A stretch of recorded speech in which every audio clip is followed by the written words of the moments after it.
आप अनिल अंबानी को तो जानते ही होंगे, जिन्होंने कोर्ट में खुद को बैंक करप्ट घोषित कर दिया और कहा कि उनका नेटवर्थ 0 है। चूतिया बनाया तुमको। जबकि एक्चुअल फैक्ट ये है कि स्टिल अनिल अंबानी के पास 720 करोड़ का नेटवर्थ है और वो एक लेविश लाइफस्टाइल जी रहे हैं। क्यों हिला डाला ना? रिच लोग बहुत अच्छे से जानते हैं कि रूल को बिना तोड़े उनसे बचना कैसे है, लेकिन आम लोग भोले भाले होते हैं, फंस जाते हैं बड़े बड़े ट्रैप में। सो आज हम 7 ऐसे मॉडर्न फाइनेंशियल ट्रैप्स के बारे में बात करेंगे जो सिर्फ पुअर लोगों के लिए बनाया गया है। रिच लोग कभी नहीं फंसते इसमें। रिच लोग पुअर लोगों को इसमें फंसाते हैं और पैसा बनाते हैं। Number 1, instant loan apps. There are multiple apps जो आपको बिना डॉक्यूमेंटेशन के लोन प्रोवाइड करवाते हैं, वो भी मिनटों में। क्या बात है? विशाल धवन एक IT प्रोफेशनल बंदा, उनको अर्जेंट लोन की जरूरत हुई एंड उन्होंने कुछ लोन एप्स को ट्राई किया। ये लोन एप्स बिना कोई लेंदी प्रोसेस किए with in a few minutes में ही उनके अकाउंट में पैसा ट्रांसफर कर देती है। वो एकदम खुश हो जाते हैं। हाय हाय, इतना सुकून। लेकिन कुछ ही दिनों में 24,000 के लोन के बदले उनसे 3.5 लाख का लोन फोर्सफुली मांगा जाने लगा। उन्हें अलग अलग नंबर से कॉल आने लगे, धमकी मिलने लगी, हैरेस किया जाने लगा। उनके फोटोज को मॉर्फ करके अभद्र बनाकर उनके रिश्तेदारों को भेजा जाने लगा और धमकी दिया जाने लगा कि आपके फोटो को ना इंटरनेट पर हम वायरल कर देंगे। बड़े खतरनाक लोग हैं। एंड ऐसे कई सारे केसेस आ चुके हैं, तो ये एक बहुत बड़ा ट्रैप है। बहुत सारे भोले भाले लोग डर करके पैसा भर भी देते हैं। सेकेंड ट्रैप है बाइंग होम। सो बिगेस्ट मिस्टेक जो लोग करते हैं कि उन्होंने जॉब शुरू करी और लोन पे घर ले लिया और मंथली EMI भरे जा रहे हैं। वेल ये उनके लिए सही है जिनको पूरी लाइफ एक नॉर्मल सी जॉब करनी है, उनको लाइफ में स्टेबिलिटी चाहिए, ग्रोथ नहीं। जबकि इसके flip side mostly rich minded people जो कि लाइफ में ग्रो करना चाहते हैं, बहुत ज्यादा रिच बनना चाहते हैं, वो ना स्टार्टिंग से रेंट पर रहते हैं, क्योंकि यूजुअली वो रेंट पर बहुत ही कम एक्सपेंस में रह पाते हैं और जो पैसा वो बचाते हैं अपने बिजनेस में या फिर साइड हसल में इन्वेस्ट करते हैं ताकि वो ज्यादा पैसा कमा पाए और रिच बन पाए। मैं ये नहीं कहता कि घर खरीदना सही नहीं है, आपको अच्छी डील मिल रही है, आप खरीद सकते हो रिस्क और रिवार्ड कैलकुलेट करके। बट फैक्ट ये है कि home loans, car loans, multiple EMI एक रिस्पॉन्सिबिलिटी है, क्योंकि इसके बाद आप खुद के लिए नहीं EMI भरने के लिए काम करने लगते हो। आप चाह कर भी रिस्क नहीं ले सकते और जो रिस्क नहीं ले सकता वो कभी ग्रोथ नहीं देख सकता। रिस्क लोगे और 1-2 EMI भी इधर उधर हो गया, बैंक वाले बिना सर्फ के आपको धोकर जाएंगे, बिना बारात के आपकी बैंड बजा कर जाएंगे। अब तू गया बेटा, अब तू गया देख। Third is guarantee return apps. There are multiple apps जो आपको गारंटी रिटर्न ऑफर करती है, लाइक 12%, 13%, 14%। ये एप्स लोगों को बहुत अट्रैक्ट करती है। लोग इसे कहते हैं ओह यार, यार ये कितनी औसम है यार। ये एप्स आपको लुभाती है कि आपको इतना % रिटर्न मिल जाएगा, लेकिन ये आपको अपना बेस्ट केस सिनेरियो दिखा रही है, वर्स्ट केस सिनेरियो नहीं। अब ये एप्स काम कैसे करता है? ये बेसिकली आपसे पैसा लेकर small size and medium size businesses को लोन देता है जिनके डिफॉल्ट करने के चांसेस बहुत होते हैं।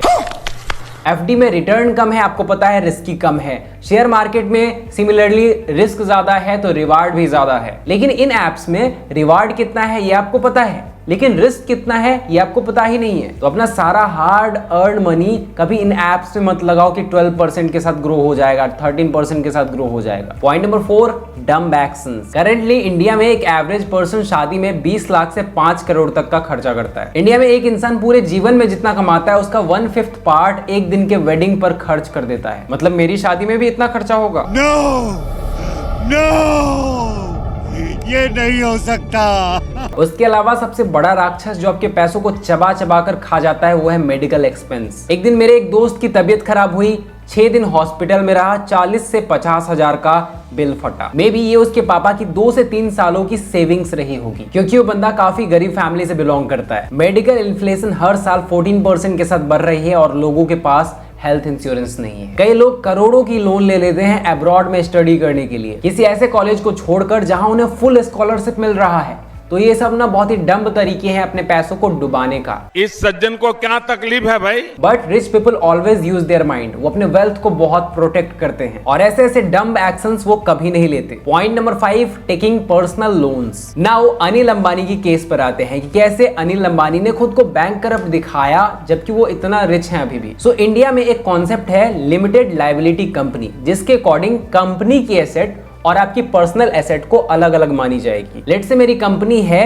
समरझा.com और मैं इस पर 10 करोड़ का लोन लेता हूं और लेट से ये कंपनी बैंक करप्ट हो जाती है कल को जाकर, तो इससे मेरे पर्सनल एसेट पर कोई फर्क नहीं पड़ेगा। लेट से मेरा पर्सनल नेटवर्थ है 2 करोड़, तो 2 करोड़ मेरे बैंक अकाउंट में एकदम सेफ रहेंगे। जो कंपनी थी उस पे ताला लग गया, लेकिन मेरा पर्सनल वेल्थ बच गया। मैंने जब पहली बार सुना था इसके बारे में, मेरे दिमाग में सिर्फ एक ही चीज आया था, बवाल चीज है बे। तो पर्सनल लोन और बिजनेस लोन में बहुत ज्यादा फर्क है। सो रिच पीपल क्या करते हैं, वो कंपनी क्रिएट करके लोन लेते हैं और फिर कंपनी को चलाते हैं एंड फिर और लोन लेते हैं उस कंपनी पे और उससे पर्सनल एसेट्स बनाते हैं। सो हम क्या कर सकते हैं, अननेसेसरी पर्सनल लोन्स मत लो जिससे तुम्हारा सिविल स्कोर खराब हो जाए, क्योंकि अगर फ्यूचर में तुम बिजनेस करो और तुम्हें लोन की जरूरत हो तो बैंक वाला तुम्हें लात मारकर ना भगा दे। तुम्हारा सिविल स्कोर बढ़िया होना चाहिए जिससे जब भी तुम्हें कोई प्रोडक्टिव लोन लेने की जरूरत हो तुम्हें मिल जाए इजीली। 6 है buy gold. Thousands of years से गोल्ड को एसेट के रूप में इस्तेमाल किया जाता है। जब राजा महाराजा का टाइम था तब भी गोल्ड का इस्तेमाल किया जाता था और आज भी गोल्ड का इस्तेमाल किया जाता है। बड़े बड़े फाइनेंस गुरु लाइक रॉबर्ट कियोसाकी वो गोल्ड में इन्वेस्ट करने के लिए कहते हैं। इसका रीजन है कि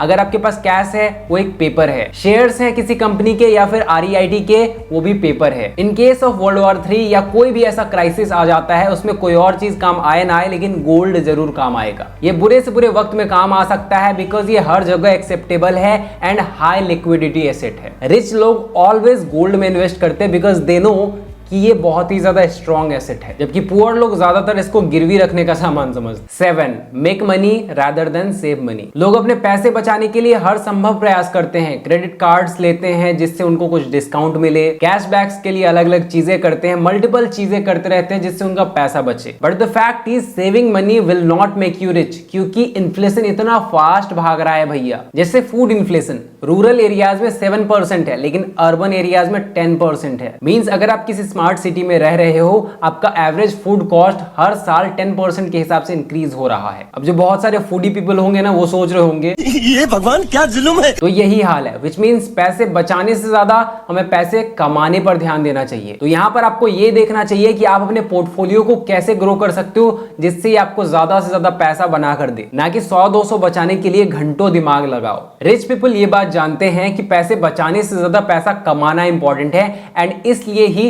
वो ऐसे इन्वेस्टमेंट्स, ऐसे इनकम सोर्सेज पर अपना दिमाग लगाते हैं जो उनको ज्यादा से ज्यादा पैसा बना कर दे, जबकि पुअर पीपल सिर्फ पैसे बचाने के चक्कर में रहते हैं। दोस्तों आई होप आपको ये वीडियो पसंद आई है। पसंद आई है तो फटाक से एक लाइक कर दे, क्योंकि आपकी एक लाइक से हमारा पावर 2 गुना हो जाता है। एंड इस चैनल को फटाक से सब्सक्राइब कर लो, क्योंकि amazing finance, share market and money making से रिलेटेड वीडियोस हम इस पर पोस्ट करते रहते हैं। एंड इस वीडियो को दबाकर शेयर करो उन लोगों के साथ जिनको फाइनेंस के बारे में उतना अच्छे से नहीं पता है। Thanks for watching guys, love you all.